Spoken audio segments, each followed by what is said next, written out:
Welcome to Seeking to Remain. My name's Kate. Thanks so much for joining me for our third Sunday of Easter. I hope that your Easter season has been joyful and beautiful, maybe filled with some good weather. We've been enjoying a warm spell, but we desperately need some rain. So if you'd like to pray for me, you can pray for rain in Kansas. I'd love to be able to pray for you. If you have any prayer requests, you're always welcome to leave those in the comments. This Sunday, we get to read from the Gospel of Luke, the famous story from Emmaus, the walk to Emmaus. There's two disciples. It's the morning of the resurrection, and they have left Jerusalem. They're walking away, and that'll be significant as we get into our reading. The verse that I was pulling specifically for our reflection today is after they've traveled with Jesus and they reach Emmaus. But they urged him, "Stay with us, for it is nearly evening and the day is almost over." So he went in to stay with them. And it happened that while he was with them at table, he took bread, said the blessing, broke it, and gave it to them. With that, their eyes were opened and they recognized him, but he vanished from their sight. I wasn't really sure what to reflect upon from this gospel. There's so many different things and different angles. We actually had this gospel reading, I believe it was last week when I was at daily mass with two of our little boys, and our priest was asking the school kids, what was the most significant moment? And what he eventually got them to say was when the disciples invited Jesus in. He joined with them on the journey. He walked with them, he talked with them, but they were not able to recognize him until they invited him in. And that alone is probably enough to reflect on. But I still felt like I needed something more. I turned to one of the fabulous resources that I have. It's from the Word on Fire Ministries. And it is this copy of the Bible. I'll hold it up there for you to see. And this is an organization founded by Bishop Robert Barron, but it has grown and expanded immensely. And they have started to put together a Bible that has reflections and pictures and commentary, not just from Father Barron, but from all different, here's a quote from St. Gregory the Great.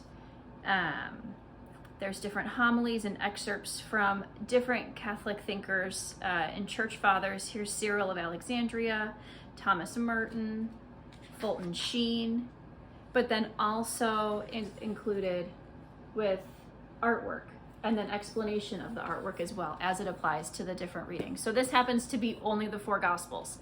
This is a massive work. But if it's something that interests you, I cannot recommend it enough. Anyway, this is what I turned to when I wasn't sure what to share with you today. And Bishop Barron doesn't disappoint. He happened to have one of his homilies alongside the Emmaus story.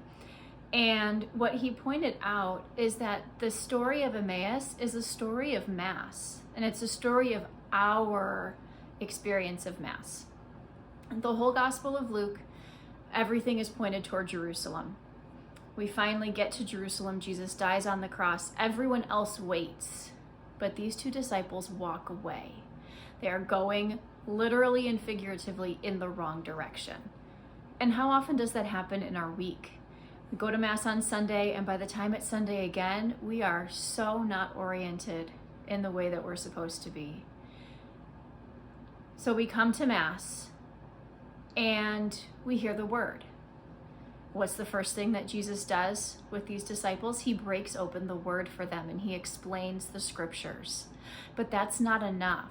Yes, Jesus is present in the Old Testament. Yes, Jesus is present in the New Testament. But Bible alone is not enough to fully understand who Jesus is. And it's not until he breaks bread with them that they come to recognize who he is. And it's the same for us. We have the liturgy of the Word and we have the liturgy of the Eucharist. One cannot be without the other, but it's in the Eucharist, that pride of place. That is where Jesus comes alive for us, in his true body and in his true blood. So as you approach Mass today, think about how your story can mirror the Emmaus story. Are you walking in the wrong direction? Are you walking away from your center? You come to Mass, that's an excellent first step. We encounter Jesus in the Word. Listen, reflect, pray. Come to the liturgy of the Eucharist. Focus, pay attention. Hear those words for the first time again. This is my body. This is my blood. Receive Christ. Be changed into Christ. And then return. Go forth. Jesus doesn't stay with them. He vanishes. He sends them forth. And they return. They get up. It's the evening. Even yet they get up and they run back to Jerusalem to joyfully share what they experienced.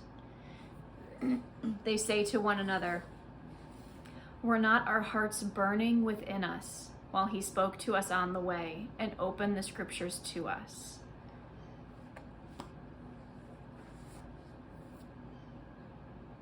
Their hearts were burning with Christ. He has the power to do that in your life too. I hope you're able to see yourself in this story. See the places that you're walking away. See the places that need to be changed and transformed. See the ways that Jesus is waiting to set your heart on fire. If you listen to what he has to say, and as you fully partake in the Eucharistic table. I hope that you have a blessed week, and I'll see you again next week.